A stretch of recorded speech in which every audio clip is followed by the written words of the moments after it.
I could still taste the sweetness of the early satsumas as I poured the peel onto the perfectly polished surface of the coffee table.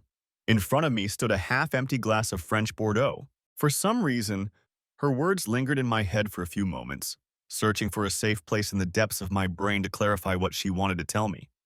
I didn't care. I had heard it all before. It was just that until recently I hadn't paid attention. Maynard, I'm going to the lake house for a few days to relax and get myself together, my wife of 14 years told me as I sat on her awful wicker couch. There were 3 suitcases by the door. She was holding the keys to her new car and she was wearing a straw hat. Maynard, please help me carry them to the car. I looked at her as if she had a huge crust of snot on her forehead. Getting up from the couch, I picked up the glass, walked silently into the huge kitchen, poured the Bordeaux down the sink and out the back door, then settled by the pool with a bottle of cold Landshark lager in my hand. By the time I finished the first bottle, she was gone. I hated Bordeaux wine, and that's a shame. It's one of the best French wines. It ages very well.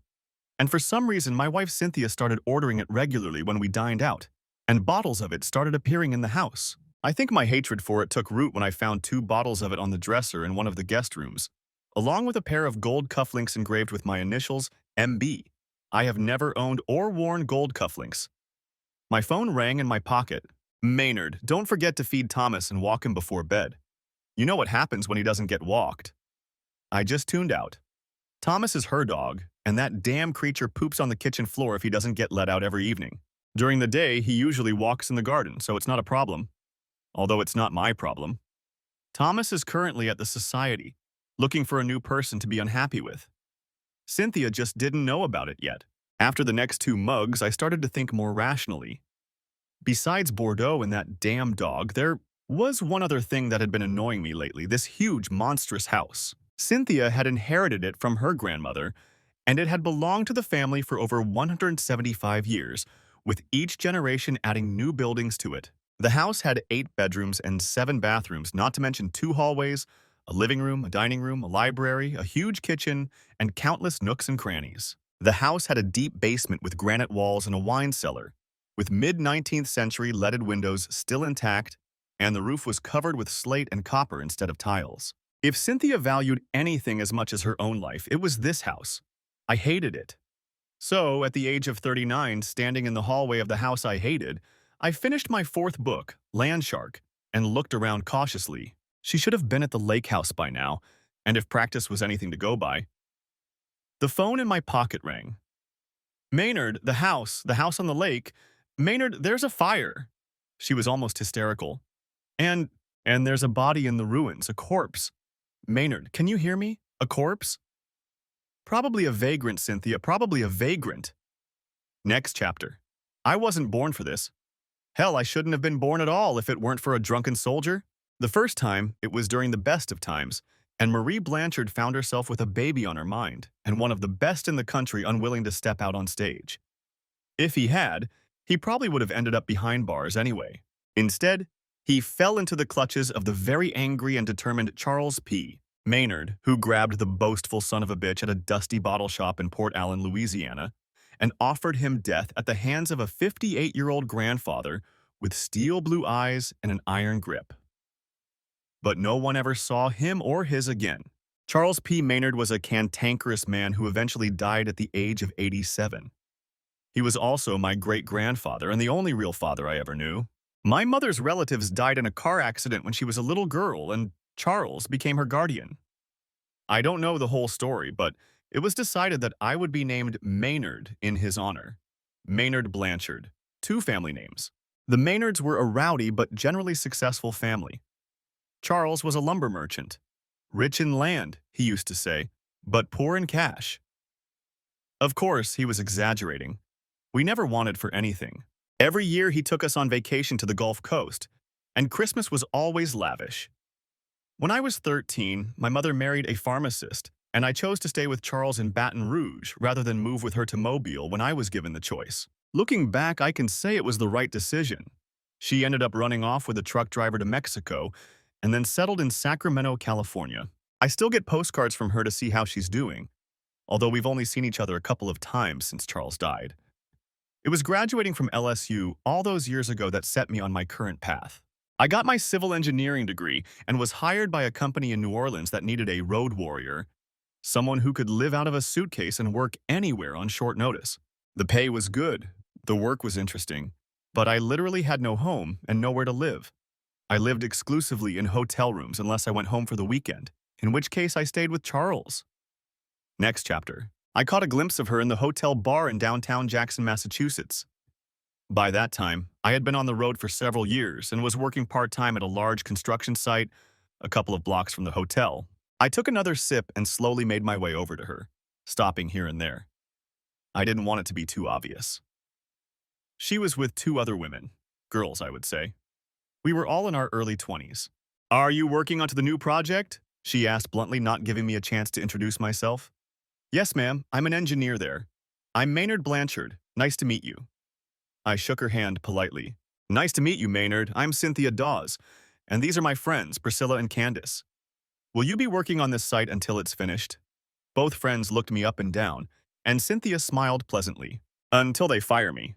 I bought the next round of drinks and talked with them for a long time, and if I had had the opportunity, I would have entertained them all that evening. They knew it and behaved terribly.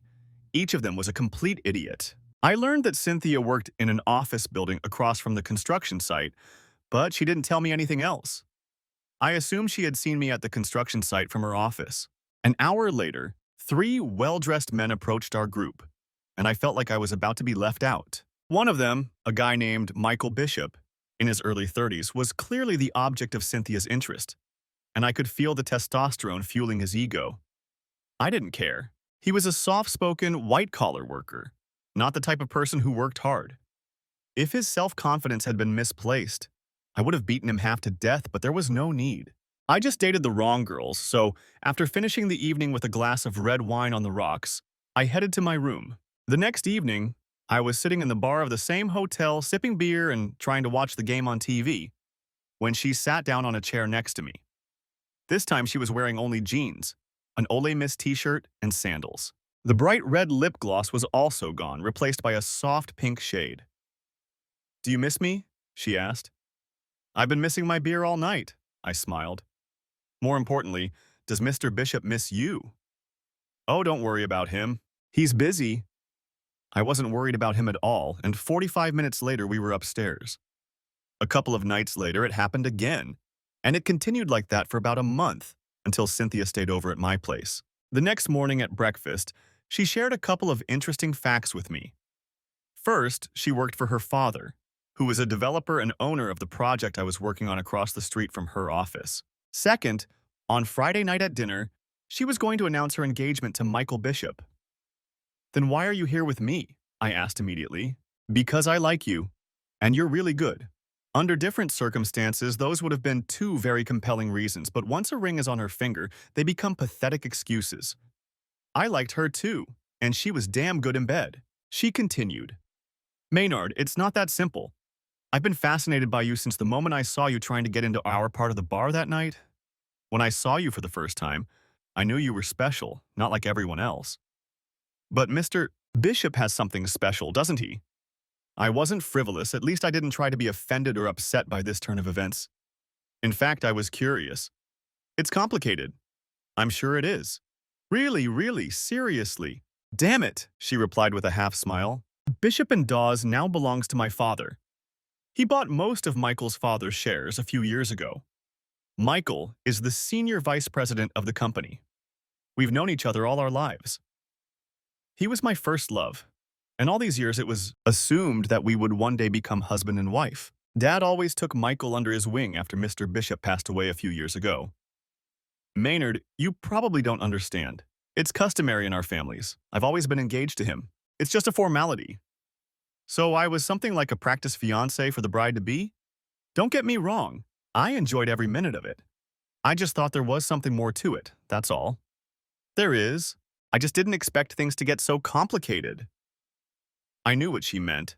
Rich people are different from us, or they're different, or whatever. She was forced to marry a guy she really liked, and she tried another one she liked better, but in the end, it didn't matter. In a month, I'd be leaving this job, and Cynthia Dowse would be Mrs. Michael Bishop of Bishop and Dowse. I'd be in a different city with a different woman, and my sights set on the next target. Or so I told myself. To the bride-to-be, I said, raising my glass of juice. Next chapter. The job ended 2 weeks early, and after a long weekend in Charles, I got a job as a design engineer at a hotel under construction in Memphis. After the turbulent last few weeks with Cynthia, it was a somewhat melancholic occupation. I mostly stayed home, ate dinner, and occasionally had a beer at the bar. Finally, one evening, a few young Turkish guys working on the project grabbed me and dragged me to Bill Street where they got me drunk, and I made a fool of myself. The next morning, I woke up in bed with a rather attractive middle-aged woman who didn't know my name, but that didn't stop her from continuing the celebration until breakfast. She was a recently divorced Bella who had just discovered that there were men in the world who didn't look at her as annoying property, as someone to turn to for help. Her ex-husband had left her a year ago for a younger model, leaving her in good financial shape, and now she was discovering a new life and using me as a sounding board. I liked her resilience, or whatever you call that energy that some women have when, after years spent in the shadow of their insignificant spouse, they discover that they are worthy of attention in their own right, despite their ex-husband's neglect. Bella had 2 daughters who were staying with their father and his new wife at the time, so she had the weekend free. And over breakfast, we decided to spend it together exploring the city, the river, and the surrounding area. Maynard, what are you going to be when you grow up? She asked, smiling mischievously over the rim of her morning latte. I thought about becoming a gentleman farmer, but I can't seem to grow weeds on a regular basis. There was some truth to that. Charles had tried to interest me in farming a large tract of land on the Port Hudson Plains, upstream from Baton Rouge, before he came to the Bluffs. He had 300 acres of good farmland that he had bought at auction and leased to a cattle rancher. At the time, I just couldn't get interested in it. Instead, I enrolled at LSU, and soccer and chickens were much more interesting. My first boyfriend was a farmer from Greenville, Massachusetts, where I grew up. His father grew soybeans and anything else that would bring an income. We were pretty serious until I left to go to college after high school and fell into the clutches of a shark. A shark? Yes, my ex-husband. He was finishing law school, and I had just arrived at university, a pure country girl who had never met a real man. Damn, that's not fair. My first husband is a great guy, happy, successful, married, 4 kids, his own business. So the shark ruined your attitude toward men?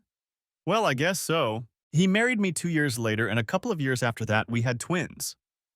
For some reason, I thought of Marie Blanchard and how much better her life would have been if she had found herself in similar circumstances. Even if her jerk of a husband had run off with some young stranger. Bella and I had a wonderful day at the river, and in the evening we went for a boat ride and had dinner before heading back to my room for the night. By morning, I was completely refreshed and admiring middle-aged women and mothers. On Sunday, it all happened again, and by Monday morning, she was back in her world of motherhood and career, and the age difference of several years was probably an obstacle to anything more. Nevertheless, she left me her business card. Over the next 4 months, I finished my job in Memphis and returned to Baton Rouge to relax, then got a job as a planner at an office in New Orleans. This kept me from traveling around the country for the next 6 months, and by then, I was eager for new adventures. I didn't have to wait long. Maynard, you're going back to Jackson to see that client, my boss Sam told me over lunch at Ryan's Pub on Bayonville Street. What happened at the site? I asked curiously. The bank. I don't know if there was anything special. I know the client wants to rework some plans and wants the same person who worked on the first project to work on this. Consider it a good recommendation, he said, and laughed. 2 weeks later, I was in Jackson, staying at the Marriott Hotel in the city center, and drinking beer at the same bar where I had sat during my first job. In the morning, I had a meeting with a client, none other than Bishop and Dowse. From the moment I arrived in town, I couldn't get Cynthia Dowse out of my head, and as I walked through the brass doors of the B&D office building, I almost expected her to be standing there to greet me. But that didn't happen. Instead, a guy who looked like Poindexter got out of the elevator and escorted me to the 6th floor, to the design department. He led me through a series of cubicles and offices with windows, then opened a large conference room half filled with people. Mr. Blanchard, I'm glad we were able to hire you. Welcome to Bishop and Dawes. I'm Cecil Dawes, and now we'll move on to introductions. I estimated him to be in his early 50s, maybe 60, and he didn't look as pompous as one might expect from a wealthy man. Coffee and Danish pastries were brought around, and when we sat down, Mr. Dawes began the presentation. If Michael Bishop didn't recognize me when we first met, he hit it well. The project itself was worth seeing. B&D wanted to build a large atrium on the other side of the Lender State building and connect it with a bridge or a wide underground passageway with shops and grocery stores along the way. Their architects had drawn sketches of both options, and we spent the day discussing the details of the project. At the end of the day, Mr. Dowse apologized that he had to leave on business, and I made dinner plans for the evening with a few colleagues. Michael Bishop was away on personal business. As we shook hands, I could think of nothing but how wonderfully his wife made love. And then he said it. Impressive. I like his plans for the atrium. I managed to leave. Nancy must have known what Cynthia was up to because she had that subtle, sly look on her face, like the Mona Lisa. The thing is, I made it a rule never to get involved with married women. When you have an affair with a married woman, Maynard, this is what happens. First, you ruin something that doesn't belong to you. It's like breaking into someone's house and peeing on the carpet. Second, you humiliate yourself by playing with a woman who would do that to her husband. And finally, you'd better get out of town fast because more men have died from this than from the popo. Find yourself a woman who isn't tied to some other idiot, and your personal life will be damn pleasant. There are millions of them, believe me. I was about 15 when he told me this, and I was doing housework for a woman whose husband was a truck driver. Charles knew about her reputation as a stranger hunter and her penchant for guys much younger than herself. It was good advice. Her husband caught her in bed with a guy from Prairieville and shot them both. He didn't kill either of them, but he spent 6 years in Dixon, and she's still in chains. That evening, it became increasingly difficult to follow Charles's advice, but Cynthia made it easier for me. After a couple of drinks and some conversation, she and Nancy parted with hugs and kisses. I remained seated at the bar, wondering whether to finish my beer or go upstairs to deal with my disappointment manually. I compromised and did both. The rest of the week was spent in a flurry of meetings with all the key project participants, and by the end of the week, everyone had settled on an approach to the bridge. I called the office to let them know I would be staying on for the following week to analyze our involvement in the project. I hadn't seen Cynthia since that evening, and on Friday night I watched people having fun at the bar. The retro disco had quieted down and covers of KC and the Sunshine Band were playing. Cynthia led us out onto the dance floor and showed me how to dress impeccably, never taking her eyes off me. When we danced a slow dance again, I noticed the ring on her finger. It wasn't a big, sparkling stone. It didn't look like an engagement ring at all. It was a simple little ring with an opal in the center. Don't you think Mr. Bishop would be a little upset if he saw his woman in the arms of another man tonight? He's going to a party in Houston with some classmates from Ole Miss. He'll be back just in time for your team meeting on Monday morning. Well, that's not quite what I meant, I replied questioningly. The song ended, and I suggested we get drinks and sit down at a table. I meant that he probably wouldn't appreciate me entertaining his woman tonight. It would make dinner awkward, don't you think? Oh, I'm sure he'll be a little upset to see me sweating it out for the 7th time with a hottie like you, but I know for a fact that I have no reason to tell him that. Then why didn't you go to the, party with him? I asked. I don't know any of those people, and to be honest, I hate events like this, especially in Houston. Besides, I'd rather be here with you. At that moment, she stood up excitedly, waved her arms, and shouted, "Over here, over here!"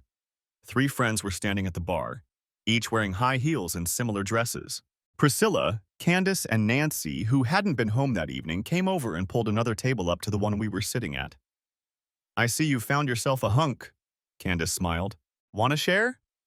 All 4 of us found it damn funny, and surrounded by such beauty, I could only smile along with them and thank my lucky stars. To tell the truth, if it hadn't been for the ring on Cynthia's finger, I would have preferred our table to remain just for the 2 of us. As it was, I could only enjoy the sense of each of these women. No easy task, as you can imagine. The rest of the evening was spent quickly studying how all 4 women moved on the dance floor, sometimes slowly, sometimes quickly. Candace wasn't kidding about sharing, and she made her intentions clear, especially in the slower dances. Unfortunately for her, and probably for me, Cynthia intervened. There are plenty of men here she can play with, she whispered in my ear when I was on the dance floor. Maybe, but she seems interested in Cajun cuisine, and I know a couple of recipes for some delicious dishes. I know that all too well, don't I? The conversation continued, and by the time we sat back down at the table, Candace and Nancy had managed to hook up with a couple of very lucky young men, while I counted my losses. Don't be discouraged, Mr. Blanchard. The evening is still young. Cynthia smiled broadly. Priscilla, let's dance. With that, I left Mrs. Cynthia Dawes Bishop sitting at the table, and Priscilla set about entertaining me. You know she intends to repeat that fabulous night you two had together before she and Michael announced their dinner date? Perhaps, but my long-standing code of conduct tells me that Michael Bishop has nothing to worry about. She just smiled to herself and quickly glanced around the room. Oh, I don't see Mr. Bishop, she said, and she laughed as we returned to the table. By then, the others had returned, and Cynthia ordered a table. For a wonderful evening, ladies. Mr. Blanchard and I have more important things to do. Over here, said all three young women in unison, leaving me sitting there in bewilderment. All three stood up and joined the crowd. Well, Maynard, let's go see if the maids fluffed your pillows properly. She was turning into a seductress before my eyes, and Charles's words rang in my ears. Don't get involved with married women. Don't get involved with married women. Don't do it. Cynthia, I think you remember how I feel about chasing after another man's wife. I'm just not that kind of guy. She looked down at the ring on her ring finger, and her face flushed instantly. Oh, that? Oh, I can take care of that. She took the ring off her finger and put it in her purse. There, now I'm no longer married, and you can chase after your woman, Maynard. She purred. Charles had never told me about this scenario, so I was a little confused. Seriously, Maynard, Michael and I were never married. Let's go upstairs, and I'll tell you everything in the morning. My expression must have said a lot, because Cynthia got up from the table, took me by the hand, and led me to the elevator. Of course, I followed her like a fly caught in Charlotte's web. I missed her so much when I found her again. I just didn't realize how powerful her spell was. It was so good that I was ready to do anything for her. The next morning, she told me her story over a cup of Danish coffee. You see, we threw a party to announce our engagement, and Michael put a huge diamond ring on my finger. Everything was perfect, except for one nasty girl who, of course, made sure everyone heard her. After my dad put the announcement in the newspaper, she must have realized she'd been cheated. Who's she? I asked. His mother, of course. And not just his mother, mind you. Michael got Miss Monique Pressler pregnant, whose family finances almost every major project in Mississippi, including several of my father's businesses, including Lending State. Dad took him aside and asked if what Pressler had said was true. And he admitted it. We're a little old-fashioned, Maynard. In some families, including mine and the Presslers, if you get one of the precious daughters pregnant, you're married. She laughed. So the marriage was on and off until Michael and Monique had a grand wedding. I guess I was angry at first, but I quickly calmed down. I decided I was saving myself for you. Even I found that amusing. And now, I asked, you'll be my husband, and we'll live happily ever after here in Jackson. She was so confident that I even started to believe it. Why does your father still keep Bishop around? Family obligations, and I asked him to. I still love Michael. He messed up, but he gave his child a name and didn't run away. He just won't be my husband. But you? I'd rather you sleep with that sexy mommy you were with in Memphis than marry a rich, spoiled girl in fancy pants. I'm sure she'll make you sign a prenup. If she does, make her sign one too. Hell, by the time I get my head together, you'll be rolling in the mud. He growled and poured himself another shot. Charles was like that most of the time. He liked my escapades with Bella, but he took marriage contracts seriously. I was his only heir, and one day I would have so much land that I wouldn't know what to do with it. He gave me one last piece of advice about Cynthia, which I regret not listening to. Son, if you marry that girl, keep your eyes open and mind your own business. These rich people have a completely different set of morals. They can't help themselves, that's how they were raised. And you, well, you look a lot like a black man. Or at least you would if your mother, may she rest in peace wherever she is. In California, Charles, I interrupted him. Oh yeah, anyway, we have our ways of dealing with rich, arrogant jerks. If some guy in a damn expensive suit starts chasing your woman, just remember that. There's more than one alligator in these bays that would gladly eat blue blood. Yeah, he's old school, I thought then. Cynthia and I got married after a long conversation with Papa Douse. I had to fight hard to keep from laughing when I remembered that nickname, but he was serious.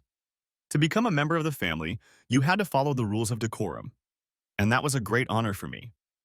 Overall, Cecil Dowse was a good and fair man.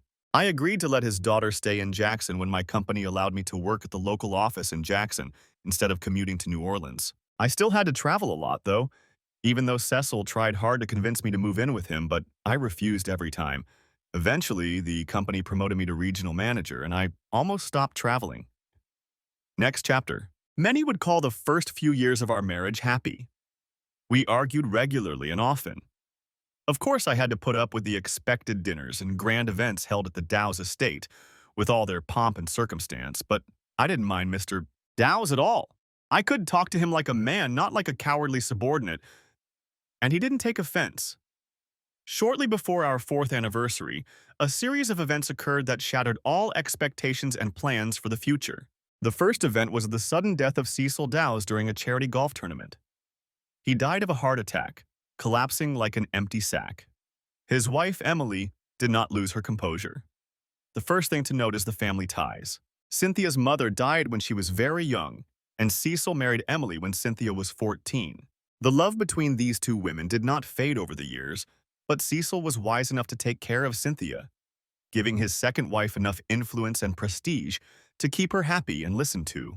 When Cecil died, my wife inherited 45% of her father's estate, 35% went to Emily, and 20% was left to me. These were also the voting shares of B&D. Emily also got a seat on the board of directors of Bishop and Dawes, and colluded with the majority of the board to put Michael Bishop at the head of the company. Having received her inheritance dividends, Cynthia retired from the firm at the ripe old age of 27 and devoted herself to charity work. Emily, on the other hand, married Michael Bishop's father-in-law, the respected Fox Pressler. As a result, there was cross-pollination on the boards of both family firms. Cynthia simply showed no interest unless there was a board meeting or an investor conference she was required to attend. The second important event was the death of Cynthia's maternal grandmother. Mabel Neeson belonged to old money, dating back to the Civil War, when her great-great-grandfather or one of his ancestors wisely converted most of his holdings outside the pre-war home into bullion, which was stored in large quantities away from the prying eyes of the Union. Mabel bequeathed the huge house to Cynthia, and Maynard Blanchard and Cynthia Dawes Blanchard settled into about a third of the rooms in the stately mansion on Natchez Trace. Finally, my mentor and only blood relative east of the Mississippi, Charles P. Maynard, died at the age of 87, tired of life. He left me everything he had, including the house in Baton Rouge. He once told me that he would leave something to my mother if he could find out where the hell she was. Mom returned to Baton Rouge for the funeral, and I must say that for a 45-year-old woman getting married for the third time, she looked very well. She was healthy as a California woman with a nice tan, and she had everything she needed. The man she was with was some 60-year-old money hunter who probably kept her around for her wallet. Marie Blanche Parker Simpson hit the jackpot in Sacramento with Arthur Simpson III, who left her a fortune when he died of a heart attack 3 years earlier. Charles lived long enough to laugh about it, and now she presided over his rather modest funeral. He allowed only his mother, me, Cynthia, his lawyer, and the little widow he had kept on the side even in his old age to attend. After we had poured several buckets of his own soil over him, well, technically it was supposed to be my soil, we all sat down in the living room of Charles's large house, and the lawyer read his will. As mentioned, I was the sole heir, but there was a letter in the will addressed to me, asking me to distribute to people as I saw fit. We didn't discuss the details, but I thought it appropriate to give a small amount to the widow as consolation.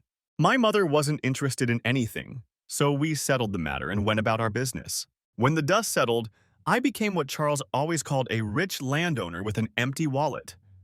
I had land holdings in Louisiana, Mississippi, and eastern Texas, mostly forest land and a few leased farms. I had a modest bank account and 2 commercial buildings in downtown Baton Rouge, as well as a house. I had a lawyer keep track of it all, and I managed the investments from time to time. The rental income still went into a bank account I controlled. I really didn't have time for it. Work took up all my time, and because of Cynthia's schedule, I left most of the work to my lawyer. Next chapter. All the members of Cynthia's rag parade, as I called them, married successfully and lived a quiet life somewhere in the crossroads of the South, as Jackson is sometimes called. Priscilla and Candace married wealthy lawyers, each of whom was at least 12 years older than their brides. Nancy became close to former soccer player Ole Miss, who was a state senator at the time and was planning to run for Congress once he had raised enough money. In their spare time, they preferred to stay at the Nason's house on Natchez Trace, where Queen Cynthia reigned supreme. I suppose I didn't mind too much. They were all very attractive, and given the almost complete absence of swimwear, I was happy to spend many days just sipping beer in the shade. Family life was peaceful for both of us, and nothing unusual or suspicious happened over the next few years, until what I called the talk happened. "Nancy, have you decided who you're going to get to replace Beau?" Priscilla asked one afternoon by the pool. I was working at the pump station, trying to fix one of the salt filters, and just minding my own business. "Girl, I tried a few last week, and Ben turned out to be damn stupid. He managed to start it once, and that was just to get it going. Santos, on the other hand, is a different story. That bastard works on autopilot one after another like a damn drone." "Damn, that sounds like Michael, doesn't it, Miss Blanchard?" Candace said a little louder, turning to my wife. "God, woman, keep it down. He's in the house." She nodded toward the house and turned to me, laughing quietly. "These are things husbands don't need to know, you know?" "Amen," Priscilla added. "Although, girl, I don't understand why you need Michael with your supply of first-class men to handle this business. There isn't a single respectable woman among our acquaintances who doesn't have a lover, except for the poor girl who can't afford one," Nancy interjected. Cynthia giggled, along with the others, then added, "If Michael didn't entertain me, there wouldn't be anyone else. That's just the way it is." "So, Nancy, is Santos the one?" That ended the conversation, and I went into the house through the service entrance. By that time, we had been married for over 12 years, and given my mood at the time, 12 minutes could have seemed like an eternity. I poured myself a cold beer and retired to my man cave in the basement, deciding that the conversation needed some momentum. The young woman was about 20, but she looked much younger. She was a regular at a bar in downtown Baton Rouge, worked at a law firm, and spent her free evenings learning the finer points of nine-ball, becoming quite skilled at it. She beat me in 3 games, and eventually I started buying her drinks until she agreed to entertain me in the large bedroom of the house Charles had left me many years ago. Part of the plan was to get back on the road, or at least make it look like I was. Instead of spending money on frequent flights, I decided to visit the old house often and keep an eye on the briefcase the old man had left me for safekeeping. I spent half my time in Baton Rouge, a third managing my assets, and the rest in the delightful lair of my beautiful and unfaithful whore of a wife. Cynthia's father owned a house on the banks of a reservoir in the Upper Pearl River, which she had bought from Emily Pressler. It became her personal refuge and retreat. I wasn't attracted to the place at all, just a house on a large, secluded lot near a lake. She seemed to spend a lot of time on the lake in the company of one particular admirer. In my imagination, this retreat was connected to the Atchafalaya pool, where Charles always kept a large boat moored, accessible only by boat, and if you weren't an experienced raccoon hunter, you needed a GPS locator to get there. This is where the key elements of the plan came into play. "Oh, of course, you can do all that and more if you have the brains," said the giant with big, colorful ears, sipping warm beer without foam. Rudy Cormier sat in a soft chair on the porch, overlooking the moored end of the houseboat we called camp, occasionally blowing smoke from the thick cigar in the corner of his mouth. He was the youngest in the family, the youngest son of Manfred Cormier, a mean but trustworthy man if you were related or close to him, and a longtime friend of Charles when he was alive, especially in his younger days. "We'll have to get all this away from the shore and move it so it doesn't float. You know what I mean," Rudy continued. "Oh, you know what? If you do this, they'll never see it, but it'll cost you." Rudy knew I was willing to pay for what needed to be done and that he and his team would do it right without any outside help. We agreed on the details and returned to the fun on the boat. When I got back to Jackson, Cynthia was at the lake house, at least according to her GPS locator. Of course, I could have checked, but there was no need at that moment. I could have watched any of the digital videos taken here at Trail or turned on the feed from the lake. In any case, after a while, when the anger subsided, I got bored. She's just obsessed with technology.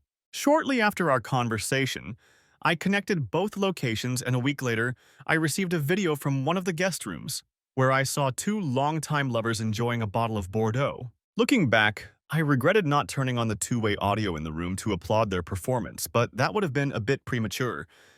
Either way, I had to put my plan into action. Cynthia Why don't you sell your stake in the company and put the money into more profitable investments?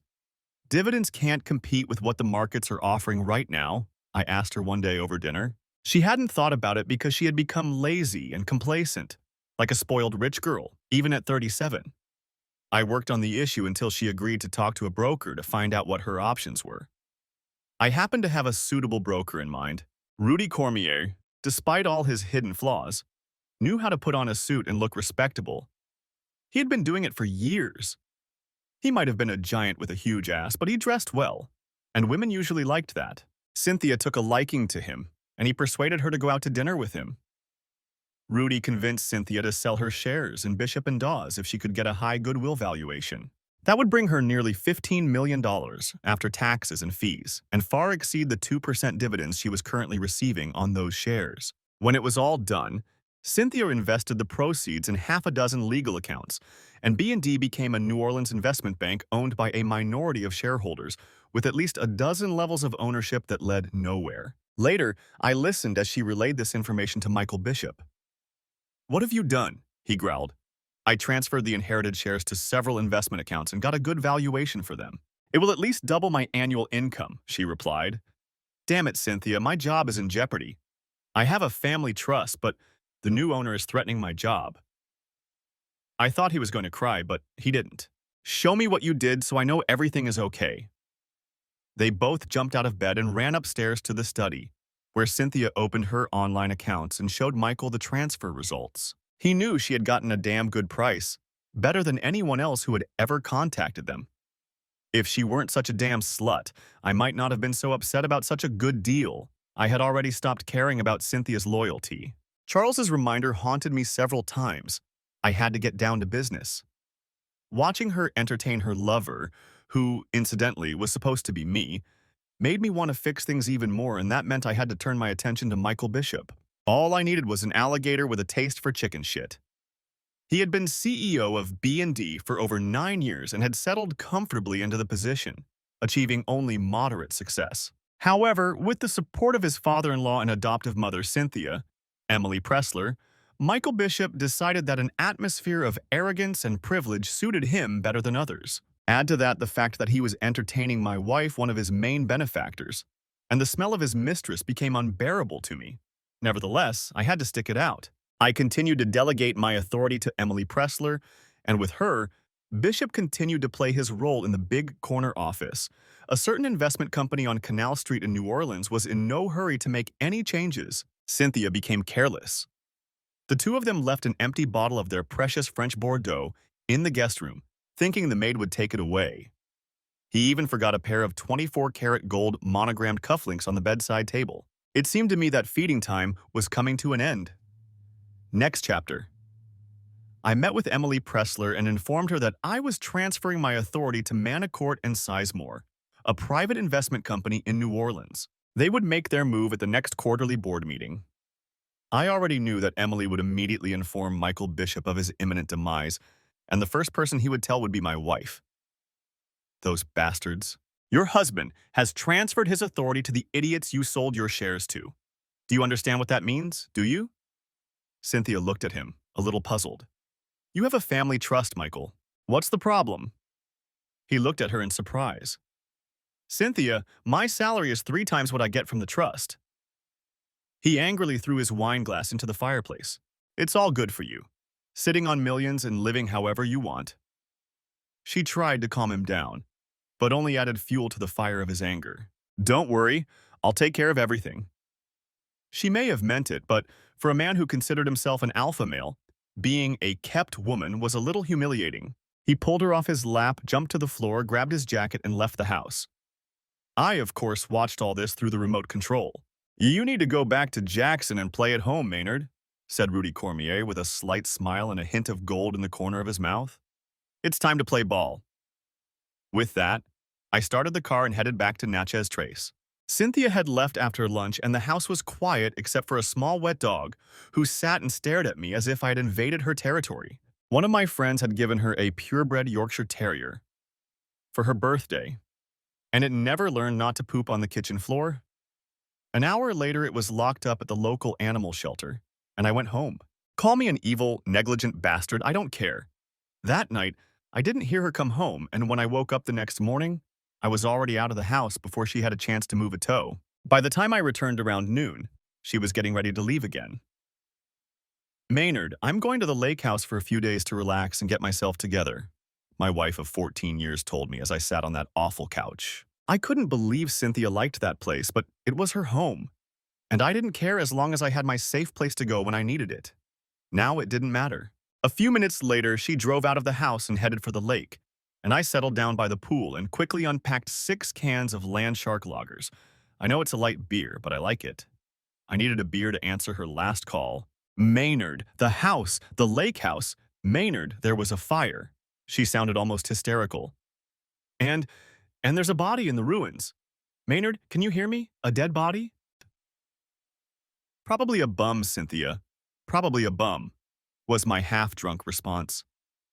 When Cynthia pulled up to the lake house, it was already completely engulfed in flames. Police and firefighters crowded around it, presenting it as a smoking pile of ash and charred logs. Making their way through the debris, firefighters discovered a partially charred body in the bedroom.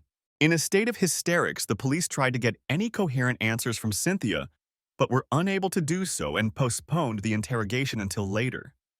By the time they were able to do so, investigators quickly determined that it was arson. The person who started the fire was careless and amateurish, using too much fuel to start the blaze. 2 investigators showed up at the house around 5 p.m. and asked me to tell them what I knew or understood about what had happened. Fortunately, my lawyer had arrived earlier to discuss a number of investment matters, including my current ownership of Bishop and Dawes stock. Of course, everything happened at the same time. Mrs. Blanchard, can you explain where you were from the time you left your home in the morning until you returned shortly before noon? My lawyer intervened. Is Mr. Blanchard suspected of any wrongdoing? He is considered an important witness until we determine otherwise. Do you understand, counsel? One of them replied. My lawyer just nodded to me. I had breakfast and a business meeting with Emily Pressler at her home with her husband, Fox Pressler, until he had to leave for another event.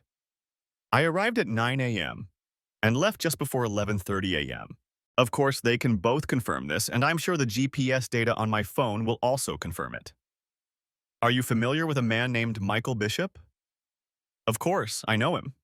He's the CEO of a company I own a stake in, my late father-in-law's firm.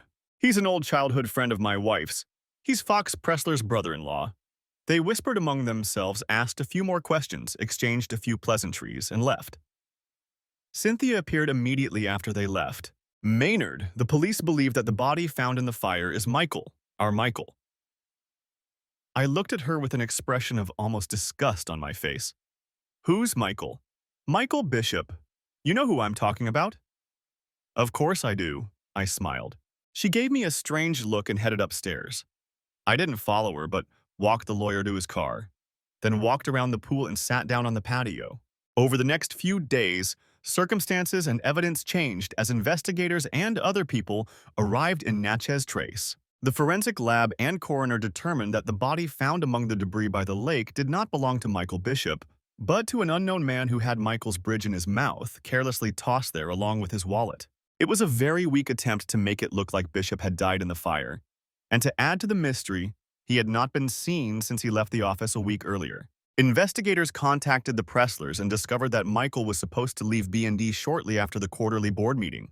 2 days earlier, to Cynthia's horror, it was discovered that her investment accounts had been emptied, the funds transferred to several offshore accounts, and then redistributed elsewhere. One curious clue was a piece of paper on Michael's desk with an account number written on it. FBI experts determined that it belonged to a bank account in Costa Rica, to which $1.5 million had been transferred from a bank in the Cayman Islands, and then all the funds had been withdrawn over the past 3 days. They also found a record of a plane ticket purchased in the name of Michael Bishop, and a man matching his description who had boarded a flight to Costa Rica a week earlier. Cynthia couldn't explain how Michael had gained access to her accounts, and of course she didn't want to talk about her long-standing affair with him, especially in my presence. At that point, her only hope was that he would be found and the stolen money returned. Long after they left, I found her sobbing in her office. I have to go to Baton Rouge in the morning, Cynthia. Will you be all right here? She nodded. Maybe the three amigos will drop by and help. That night, I slept like a baby. And in the morning, I loaded a couple of suitcases into the car. If Cynthia noticed that anything was missing, she didn't mention it. The car pulled up to the driveway, and I looked back at old Mabel Neeson's house and remembered Charlie's oft-repeated words. She was rich in land, but literally broke. And I laughed almost all the way to Baton Rouge. Looking back, I felt like a miser. So I paid Cynthia the rest. It wasn't enough to pay for her carefree life, but if she took it and the fire insurance money, she could live modestly in her expensive house. I also didn't want to draw unnecessary attention to us. I planned to file for divorce, but decided to leave things as they were. I didn't want any publicity, so I often drove to Jackson to pay my respects to the couple. One evening, Cynthia and I spent some time together on the banks of the Pearl River, where we had a heart-to-heart talk. This was after the police and the FBI had left and gone about their business. Cynthia, why was Michael Bishop found on the lakeshore? At first, she didn't want to answer, but before she could say anything, I interrupted. I'll say this as simply as a simple guy from Louisiana can. I assume you've been having an affair with that son of a bitch for many years. Now, before you answer, think carefully. You don't know what I know. And you'd better believe that there are enough old-timers in Bayou who can make a bunch of stupid girls from Jackson scream the truth until their lungs burst from the strain. Do you understand what I'm saying? If you do, then tell me the whole damn truth, starting from the very beginning. Her lips trembled, and I thought she was going to cry, but she didn't. Instead, she started from the beginning and confirmed what I already knew. What I didn't know shook me, and after that, I walked her home in silence. When I was in Jackson, I was a loving husband, but things had changed. I wasn't Cynthia Dawes Blanchard's husband. She was Maynard Blanchard's wife, and she wasn't going to forget that as long as I let her stay that way. How long that would last, I didn't know. Michael was now considered the ringleader of arson, fraud, and theft of money from Cynthia's accounts, and he was wanted by the FBI. I doubted he would show up. Overall, Cynthia returned to her old life, but from time to time I noticed fear lurking somewhere in her eyes. She was still beautiful, men still courted her, and as far as I could tell, her friends still threw parties with their husbands, but since she was still under surveillance, I never saw her participate in their fun. I remembered the words she had said when I first overheard the conversation. If Michael hadn't entertained me, there would have been no one else. That's just how it turned out. Perhaps that was the impetus for the creation of the plan. Next chapter. The creaking of wooden planks propelled the boat forward, and squalls of tropical rain flooded everything in their path. It wasn't a hurricane, but any tropical storm in the desert deserves respect. When I was a boy, Charles used to bring me here, to the Atchafalaya pool. He said he wanted to make a man out of me. And it worked. Once when I was 14, he left me here alone for a week. I had a few pounds of beans, a small package of sausage, and all the seasonings I could find in the galley, mostly Cajun spices and hot sauce with pepper, salt, thyme, garlic, and onion powder. I had enough food, as long as they didn't eat it. For patient men and boys, there were plenty of crayfish and catfish. Thanks to that experience, I learned to live on my own in the largest network of creeks in America. I wasn't the only one in this regard. Rudy Cormier, his brother Damien, and an elderly Creole named Pierre Mon had similar experiences. Each of them could slip in and out of these swamps unnoticed, and nothing escaped their attention. Pierre Monet sat in a corner on a short stool, listening to the incessant patter of rain on the tin roof, his red eyes framed by a coal-black face. Only the glimmer of reflected light gave him a human appearance.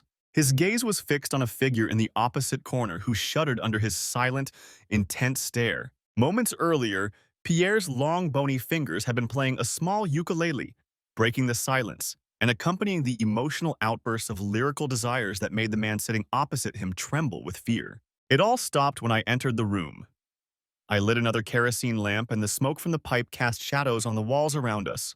Rudy Cormier sat at the table across from me. The figure in the corner raised his face, and the yellow glints of light brought to life the uneven features of what had once been a proud little peacock. In the pale light, bruises were visible on his cheeks and the corners of his mouth, and his eyes were sunken and unfocused. I am not skilled at reading people's hearts and souls, but I could see the horror hidden on his face. He knew what he had been through, and he knew that life itself was even worse. But all of that was now in the past, like the rain that was already falling around us. This was not Jackson or Natchez Trace. This was beyond the bounds of Western civilization. If it weren't for the clocks and calendars, one might have thought it was the Mesozoic era, if not for the four souls inside the floating tin shack. "What now, mandamas?" Rudy asked across the table. "When the storm subsides, give him a bag with a can of beans and some sausage or something, and take him across the Bell River. Make sure he gets on the Keys and Chase steamboat. He won't come back. Now, I need to talk to him alone." Rudy and Pierre rose from their seats and went out under the awning on the port side. I stared at the broken man for a few minutes, looking at what he had become. Pierre Monet was the leader of a community, a Creole gang from Haiti whose tentacles reached into some of the local communities. They tried to stay out of the spotlight and mind their own business, although over the years they had begun to cooperate with Manfred Cormier to meet certain needs. I remember how, when I was a child, Charles used to welcome Manfred and two dark-skinned Haitians in the evenings. I never found out what they were doing, but it was something mysterious and secret, and one of the Haitians glanced at me as I hid behind the kitchen curtain. His gaze scared me to death, and I ran to my bedroom followed by the laughter of all the men on the stairs. Flashes of lightning lit us up, adding an eerie glow to an already terrifying scene, and I studied my kidnapper for a moment before speaking. "Mr. Bishop, or whatever you're called in the next life, I'd like to know something." He looked at me and stared into the void behind me. How can a man convince another man's wife to cheat on her husband for 14 years and believe that there will be no consequences for such an insult? I don't know if he could have answered, but it didn't matter. At that moment, I was asking a rhetorical question. One man can let the lawyers sort it out and walk away disgraced, but with the ability to hold his head high. Another might just put a bullet in your ear and piss on your corpse. A third might keep your balls in a jar on the shelf of an old tin trailer like this one. And then there are people like me, Michael, who prefer that you know that life is a series of endless sufferings, and you never know when some unknown sorcerer will add a new twist to your life. That's all for today, but I still have a few questions. Do you understand me? He nodded uncertainly. Okay, let's begin. You and Monique have 2 children, correct? Okay. When you and Cynthia first got married, that is, before you entered into this unfortunate relationship, did you ever talk about children? He looked up, frightened. "Answer me." "Yes, we did," he replied, but the words came out of a mouth missing several teeth and a bridge. "She wanted children." "Interesting. If she wanted children, why do you think we didn't have any?" At that moment, I realized that the purpose of my questions had become clear to him. "If you don't tell me the truth, I'll cut you to pieces right here." She had a miscarriage, and after that, she couldn't have children. Well, that was the truth, but I needed something to work with. How did she lose the baby, and whose baby was it, yours or mine? I stared at him, and he knew that the answer to that question would determine whether he lived or died. "It was your baby." "How did that happen?" "She fell." I waited, watching him. "She fell after I hit her." "Tell me the whole story." Michael Bishop got to the point and told me that Cynthia had gotten pregnant while he was away on a business trip abroad, and in a fit of rage, he had hit her, causing her to fall and lose the baby. He went on to tell me how he had demanded that her tubes be cut and tied, depriving me of the child I wanted so badly. At that moment, she belonged to him, even though she was mine. She would never have told me about it if she hadn't been forced to. I wanted to kill him on the spot, even though I already knew everything he had told me. Instead, I left it all in the shadows and poured myself 3 fingers of brandy. Michael Bishop will soon be a different man and will never set foot on this earth again. For the first time in our marriage, my wife came back to me, but I didn't know if I wanted her back. That's the funny thing about women, marriage, and love. Sometimes love has nothing to do with it, at least for some people in Jacksonville. They marry for privilege and status, and they don't care. Michael Bishop was a complete idiot. The 2 of them ruined my life, and now I had to pay for it. The storm ended 2 days later, and Pierre Moan led a dazed Michael Bishop out into the moonlight and put him in a small boat that would take him to the Haitian cargo ship Keys and Chase. He was given a small plastic bag with a new ID, passport, and $300. In his backpack were 3 changes of clothes and several cans of smoked herring. 6 days later, the ship sailed from New Orleans to the Dominican Republic. We both knew that there was no doubt, not even the slightest doubt, that he would never be heard from again. And if he did show up, a voodoo priest would cut out his tongue and other organs. Rudy Cormier and I had achieved what we set out to do. We restored my dignity and, in doing so, changed the lives and destinies of several people. I had to give 30% to Rudy and his partners and 20% to Pierre Monet and his people, and keep half of Cynthia's fortune for myself. I also got a new job. Next chapter. Good morning, Mr. Blanchard. My assistant Wendy greeted me with her usual cheerful disposition. As I entered the newly renovated corner office on the 8th floor of the building on Laurel Street in Baton Rouge, I couldn't help but notice the sly smile on her face. Manny Court and Sizemore had held its quarterly meeting and hired me as CEO of Bishop and Dawes, relocating from Jackson to Baton Rouge. To be honest, I knew nothing about running a company, but I was a damn good engineer and I could learn. Besides, given Cormier's position on the board of directors of Court and Sizemore, I knew I had resources I could rely on. Charles's old apartment had recently been renovated, and I moved Cynthia from Jackson. To my surprise, she didn't resist and gladly accepted the change of scenery. Now about Cynthia. About a year after Michael Bishop disappeared into the fog of a world ruled by the Society and its various Pierre Monet-esque characters, she gave birth to a boy whom I named Charles Maynard Blanchard. Instead of trying to restore her fallopian tubes, the doctors recommended artificial insemination using her own eggs, and this worked to our satisfaction. I decided to stay with her, despite her long-standing infidelity, if only so that she could give me the child we had promised each other. If she had become infertile because of her infidelity, I would have left her to her fate. But that didn't mean we had a previous marriage. I was very reserved, but I hired Wendy as my assistant for a reason, and typing had nothing to do with it. Did that make me a better person? On the contrary, I became hard and callous, even though I could smile, have fun, and enjoy myself with anyone. I could make love to my wife knowing she would never give in to temptation again, and I could raise my son knowing he would grow up to be a good citizen of Louisiana. On the other hand, somewhere out there was a man with a new name, constantly wondering if the ghost of his past was waiting for him. Epilogue. 18 years after Charles M.'s arrival, the creaky boards groaned softly as the wind gently pushed the dock against the floating hut moored a few miles upstream from Bayou Chene. The storm had died down several hours ago, and now, with the clouds replaced by clear skies, only a light breeze blew. "I don't understand why you men like to come here," Cynthia exclaimed. Charles M.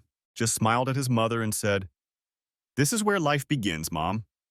Everything you need to taste life is right here, at your fingertips." Cynthia just shook her head and continued cooking jambalaya, while I took the corn tortillas out of the oven. Rudy Cormier sat in the corner, sipping from a corkscrew. He claims it helps him cope with his advancing Parkinson's, but his body still trembles and his hand remains unsteady. Nevertheless, he was the best at dealing with his youngest son, Patrick Cormier, and his friend, Monstoul Moan, the grandson of our old friend Pierre Monet. Together with Charles M., these three boys will be attending Louisiana State University in the fall. We continued our dinner, and as we enjoyed a bottle of cognac on the terrace, I thought about Cynthia. She was 55 and I was 57. And although she had gained a few pounds in recent years, she was still as attractive as when I first saw her. With the birth of our son, I forgave her, but I never forgot. I pulled her out of her society in Jackson, sold the Nason's house on Trace, and since we had no relatives in Mississippi, we had no reason to visit her except for the occasional visit when we were passing through. Instead, I turned her into a Louisiana girl. She studied cooking and customs and even earned an MBA from LSU. She became the matriarch of Charles's old house, now mine, in Baton Rouge. Their relationship with Wendy lasted long enough for Charles M. to become a toddler, and we parted ways. She married a lawyer and left her job to raise her family. A few years earlier, news had spread through some channels that a former compatriot named Martin Baylor had died in Cayenne, French Guiana, leaving behind a local common-law wife and a young daughter. He had earned a living as a bartender in a small hotel where his wife worked as a maid. I asked Rudy to find a way to get a small pension for the widow so she could take care of herself and her child. As we were cleaning up, Cynthia was sorting through some things and came across a small container with an ashtray, several photos of Rudy and Pierre Monet. Among the items was a gold ring. It was a medium-sized ring for a man with a ruby, inscribed with Ole Miss, 1987, and the initials MB, as well as a pair of gold cufflinks with the same initials. She stood there for a few minutes, looking out the window at the swamps and marshes around us, then put everything back in the tin box, and placed it on the shelf. When she turned back into the room, our eyes met for a moment, and I caught a glimpse of fear in her eyes, but it was only for a moment. At that moment, Charles M. and we stood, as a family should, deep in the wet swamps of the Atchafalaya Basin. Thanks for watching. I hope you enjoyed it, so subscribe to my channel and watch the next video.